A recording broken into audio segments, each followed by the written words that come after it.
Hi everybody, my name is Stephanie Kraft. My website is stephaniecraft.com. I work with twin flames around the world, so if you are interested in a session, you can visit my website stephaniecraft.com, click on twin flames, and you can book your sessions directly on my website. Every twin flame session is an energy healing session. The energy healing begins as soon as we connect. I'm able to tune into what healing you need. I'm able to communicate with your higher self and your twin's higher self. I can allow your twin's higher self to channel through me, or your higher self to channel through me. Really, you share the same higher self, but they are individuated as well to guide each of you. But ultimately, the connection becomes one beyond that level. There are multiple levels. And so, about the twin flame sessions, I do current level or current time frame assessment of like where you are, where your twin is, what healing needs to be done. I don't do a lot of future predictions because timelines are changing very rapidly and people have free will. So we can never really trust what is being told to us about what's going to happen in the future. But I am able to read current energies very well and guide you on your path and provide healing and insight for what you are going through right now, which is all we ever have and all we ever really need. So the title of this video is Twin Flames. This connection is permanent.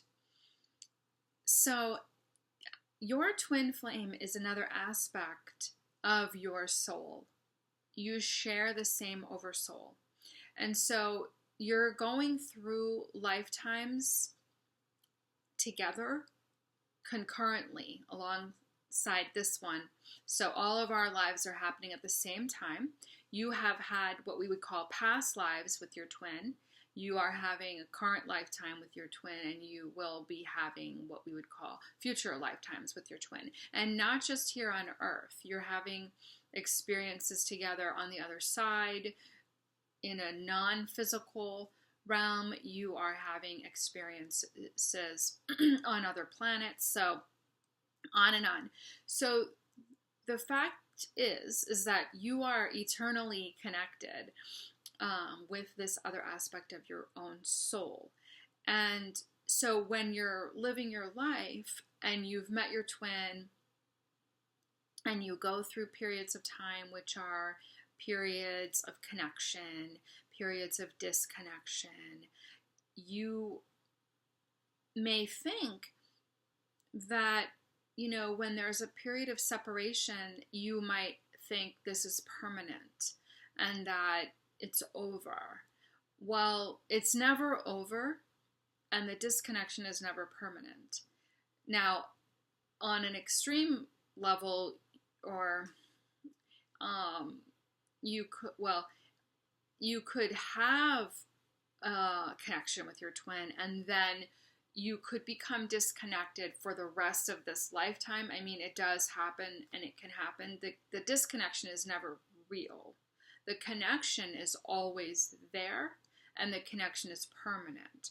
There may be an ending of communication or a physical connection, like not seeing that person again for the rest of the life, but energetically and spiritually, the connection remains. There may be periods of years where there isn't communication, but then that could resurface and the connection can be made again. So a lot of times when you are going through the twin flame journey, people jump to conclusions. They jump to conclusions that it's over now, based on somebody, blocking you or going no contact. But the truth of the matter is these are cycles, and they can resurface again. The person can resurface and re-enter your life again. So it's wise to never make it black or white, because what I'm seeing in a lot of twins is that something will happen and then they will make it be everything. They will make the scenario be 100%. So we're talking black or white. So for example, I'm talking to a twin and their twin has blocked them and gone no contact. And the twin that I'm talking to goes into deep grief and suffering and longing and abandonment feelings, and it destroys them emotionally. But what will help you in that situation is to remember that there's still a line of energy connecting the two of you. Your hearts are still connected as one, and you're always connected as one. So even if something happens in this 3D world that feels like a disconnection, what's really healthy to do is not take it as a 100% disconnection, because when you take it that way, you go into the deepest, darkest places.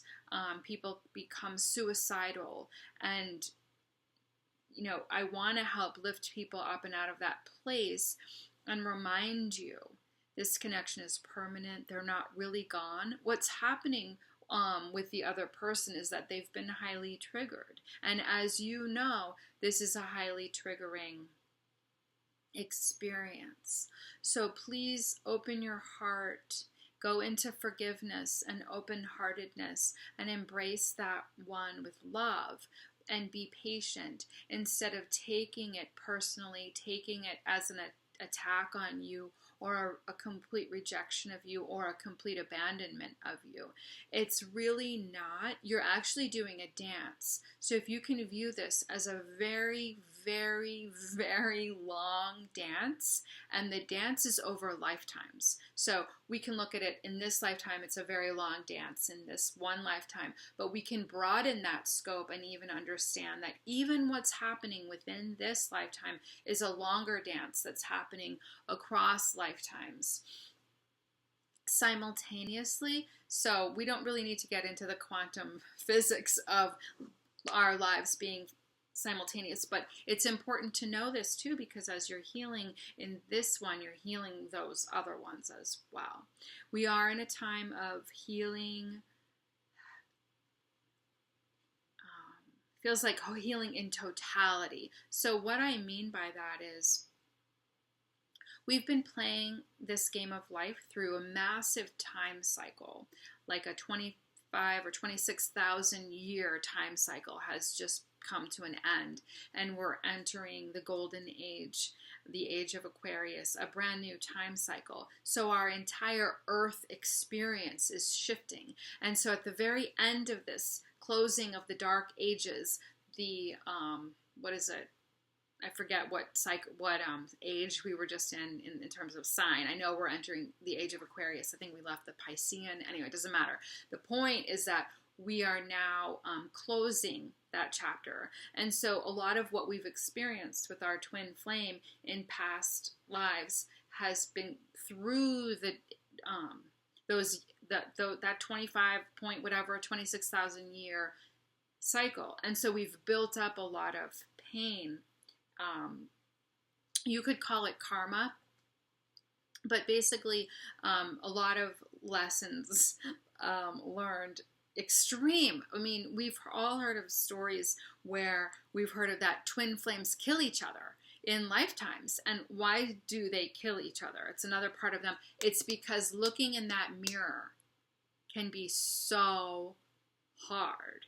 And so, but we do things like that to learn, facing ourselves, learning forgiveness. At the hardest, can you imagine the hardest thing to forgive would be like yourself killing yourself? How could you do that to me? But that's what we are as twin flames. We're holding up these mirrors, and sometimes they're really hard to look into. So a lot of it comes back down to forgiveness of self, forgiveness of other. And so we've been through all these cycles of intensity over many lifetimes, but in this lifetime, in this time that we're on Earth right now, we are closing these chapters. So do whatever you can to come all the way into complete forgiveness, complete unconditional love, letting go of everything they've ever done to you across time and space. I'm completely going off on a tangent, but as you know, if you've been watching my videos, I just hit record and I have no idea what's going to come out of my mouth. But let me try to circle back to this connection is permanent. So everything that I've been saying is related to that topic. I started working with twin flames about 8 years before I knew I was a twin flame. So about 13 years ago, they started coming to my office. Coming. I kept having this theme of people. I mean, I never expected that I would have a twin flame. I never even thought of it, and I didn't care. But what I was seeing was that these people were coming in, and I was hearing all these different stories of twin flames. And one of my clients from many years ago, before I knew I was a twin, told me that it took her 8 years to get over her twin flame. They had a relationship, and then they broke up.